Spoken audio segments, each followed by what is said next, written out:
எல்லாம் எப்படி இருக்கீங்க? ஸோ இன்றைக்கி நம்ம என்ன கதை பார்க்க போகிறோம்னா, சின்மயானந்தரின் சிறுகதைகள் அப்படின்ற ஒரு புக்லேருந்து தான் ஒரு கதை பார்க்க போகிறோம். இந்த கதை படித்தோன்னே எனக்கு ரொம்ப பிடிச்சிருந்துச்சு. ஸோ கேட்டதுக்கப்புறம் உங்களுக்கும் பிடிக்கும்னு நினைக்கிறேன். ஒரு அப்பா, ஒரு அம்மா, ஒரு குழந்தை 3 பேர் இருந்தாங்க. அந்த அப்பா ஆடி பண்டிகை வருது, அதுக்கு போகலாமா, அவங்க அப்பா வீட்டுக்கு போகலாமான்னு கேட்டிருக்காரு. அவரோட ஒய்ஃப் கிட்டே கேட்குறாரு. அவங்க ஒய்ஃப் ரொம்ப இளமையானவங்க, ஒரு குழந்தை தான். அந்த குழந்தைக்கு 3 வயசு ஆகுது.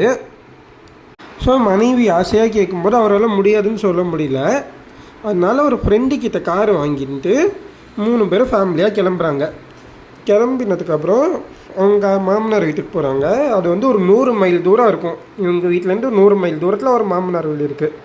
ஸோ காரில் கிளம்பும்போது பாதி தூரம் தாண்டினதுக்கப்புறம் எல்லாமே காட்டு பகுதி, ஃபுல்லாக காடு. ஸோ காட்டு பகுதிங்கிறதுனால சாயங்கால நேரத்துக்கு அப்புறம் ஃபுல்லாக அங்கே ஓநாய் நடமாட்டம் நிறையா இருந்துச்சு. அந்த இடத்துல உதவிக்கு கூட யாருமே கூப்பிட முடியாது.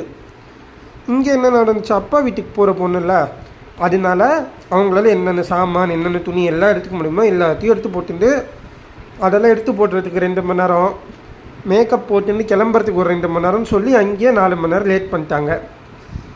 அதுக்கப்புறம் கிளம்பினதுக்கப்புறம் இவர் கார் ஓட்டும்போது 2 பேரும் பேசிகிட்டே போகிறாங்க. பேசிகிட்டே போகிறதுல வழியை மறந்துட்டாங்க. வழியை மறந்துட்டு வேறு வழியாக போயிட்டு திருப்பி சுற்றினோம்.